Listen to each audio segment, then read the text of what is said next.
I've been testing GRB's new Concept C1 for the past 3 or so months.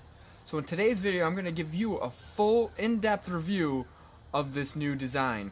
Yeah.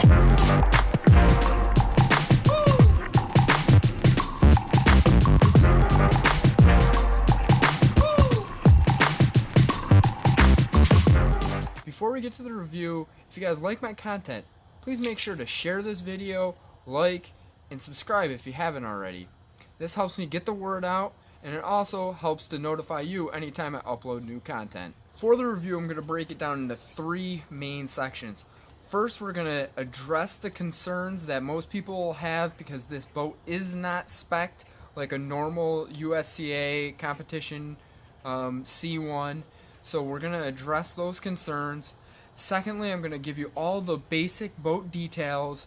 And lastly, I'm going to leave you with my own opinion on the boat and just give you what I think, the good and the bad. First, we need to address the elephant in the room. This boat is not a USCA spec'd boat. Okay, so the biggest difference that you're going to notice with this boat is it doesn't have the wings that you see on most every other, well, you see on all the racing C1s out there. And the reason for that is they wanted to design a boat not based on artificial specs, because that spec is actually coming from a C2 spec.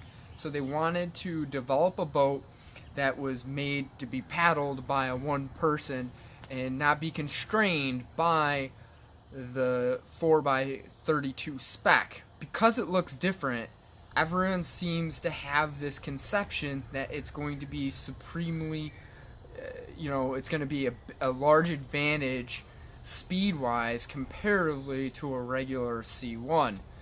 This is understandable because when you look at this boat, man, it's sleek, and man, it does look like it should be a lot faster. The thing of it is, though, it's not. I have been testing this side by side with my regular GRB C1, and I can tell you that I post just as good at times in my regular C1 as I do in the Concept, and I might actually be slightly faster in the regular C1.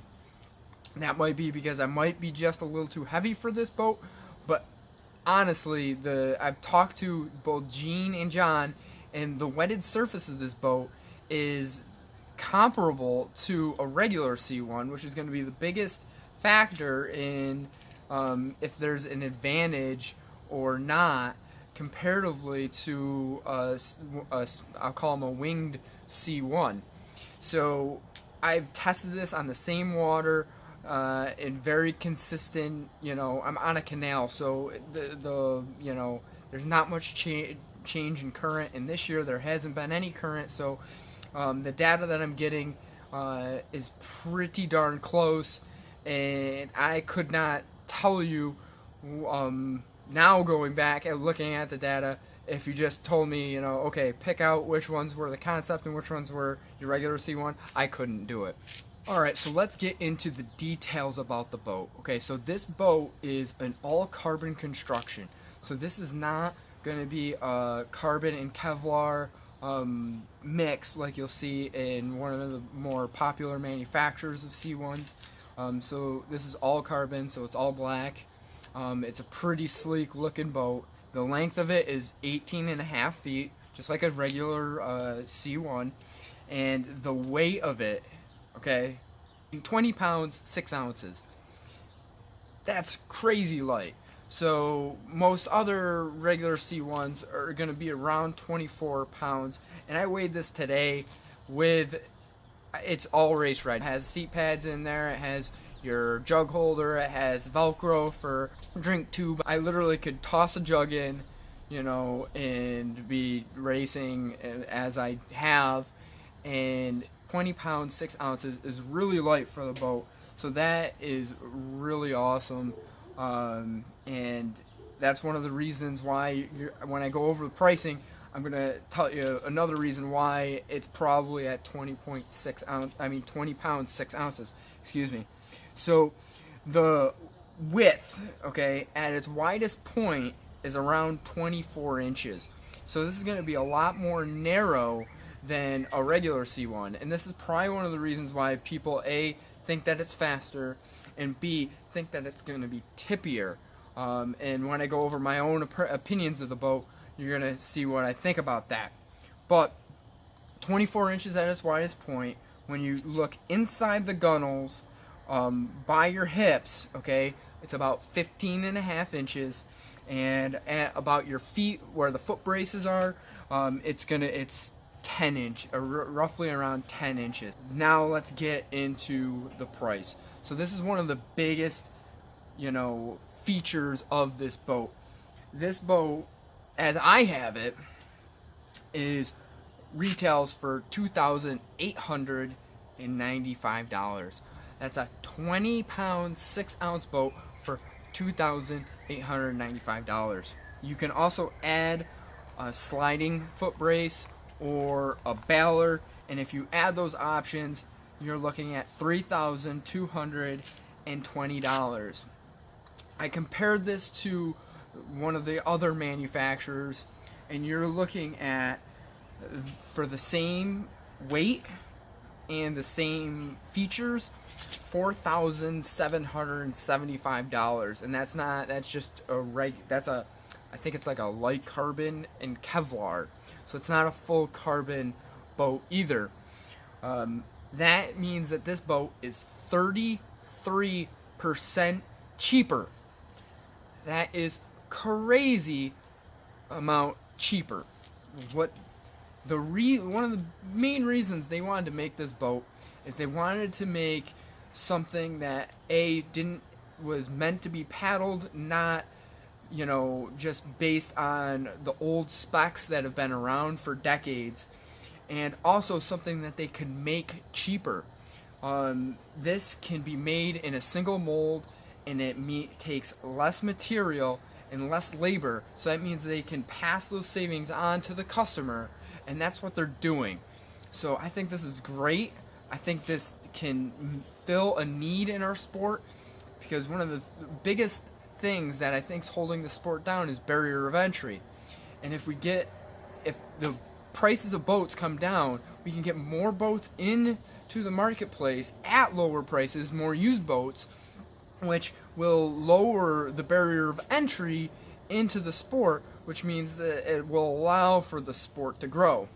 So I just think that that's awesome, and I'm very happy that they came out with this. Alright, let's get to the last part of this review, and that's going to be my personal opinion. I'm going to break my personal opinion into 3 different categories.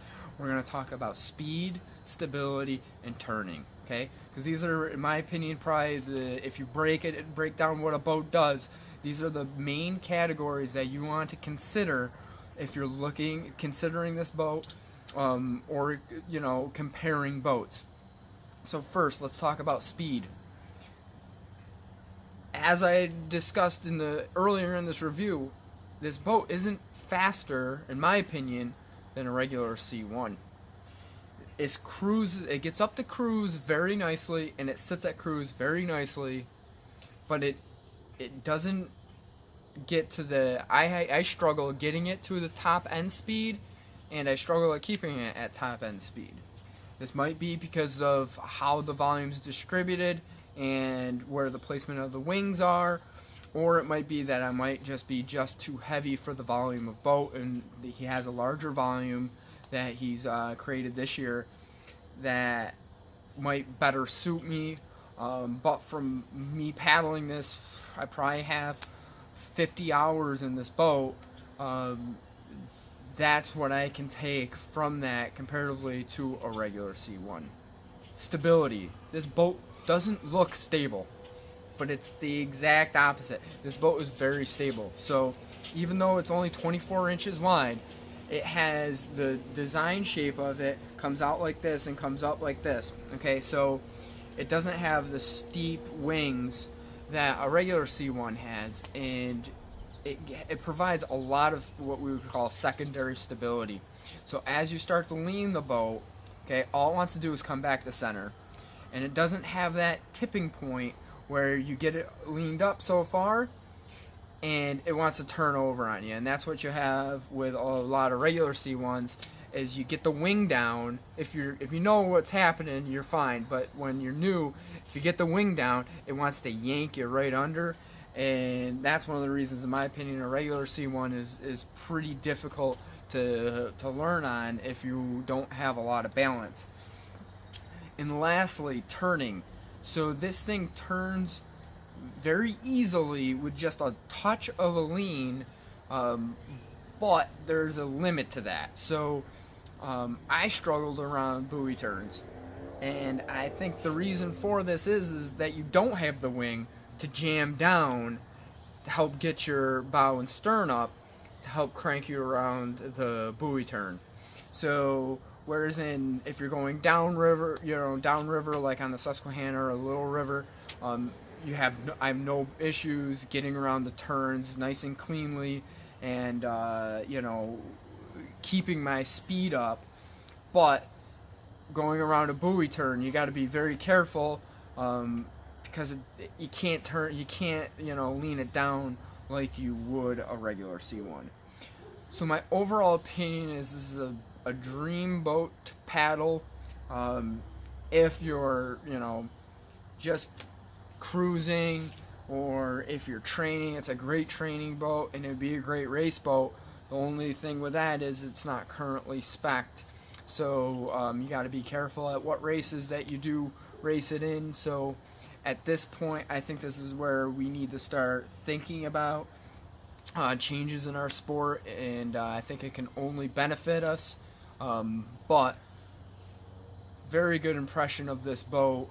If you guys have the chance to paddle it, I suggest that you do, just so you can have a reference point and make your own opinions on the boat. And I know that Gene and John would love to hear your guys' opinion on what you guys think of the boat. So that's going to wrap this review up. Until next time, guys, paddle hard.